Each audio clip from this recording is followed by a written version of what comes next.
नाही द्यायचा सखूचा, फक्त ही दिवाळी सरू दे.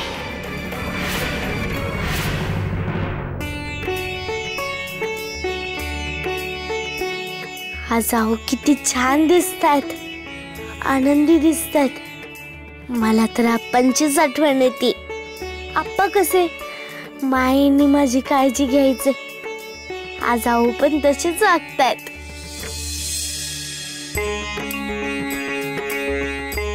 अशी का बघतेस सकू? तुझी खोली आवरली गेलीये, ती तुला आवडली नाही का? हो, असं काही नाहीये. उलट ही अडगळीची खोली किती स्वच्छ दिसते. पण तुम्ही का हो इतके कष्ट घेतले? खरं तर हे काम मला आधीच करायला हवं होतं, पण आज मुहूर्त लागला. बघ, तुला वापरायला जागा पण भरपूर मिळेल आणि अडगळ पण दूर झाली नाही का? थांब, आता तुला पांघरायला छान वाकळ आणून देतो. अहो नको नको. अगं सकू, आता हवेतला गारवा वाढणार. ही मुद्दाम तुझ्यासाठी काढून ठेवली. थांब, आणतो. अहो माझ्याकडे ना माझ्या उमाईचं लुगडं आहे, त्यात खूप ऊब आहे. मी ते माझ्या अंगावर घेतलं ना की असं वाटतं की मी माझ्या उमाईच्याच खुशीत आहे. चालेल ना? चालेल, वापर.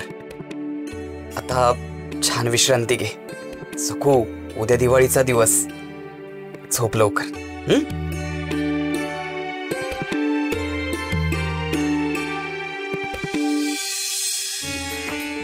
विठुरा, आज लग्नानंतरचा एकदम छान दिवस आहे.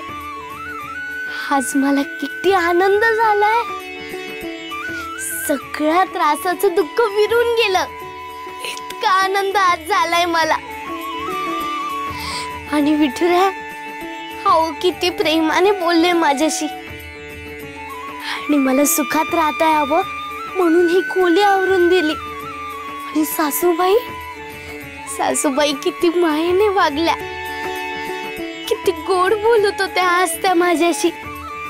मला कधी वाटलंच नव्हतं की सासरी मला इतका आनंद मिळेल म्हणून. पण तूच सर्वांना बुद्धी देतस ना विठुरा. आता मी एकदम छान वागणार. आता आपल्याला झोपायला हवं. उद्या पहाटे उठून दिवाळीची तयारी करायची आहे. आणि विठुरा, उद्या अभ्यंग स्नान आहे ना.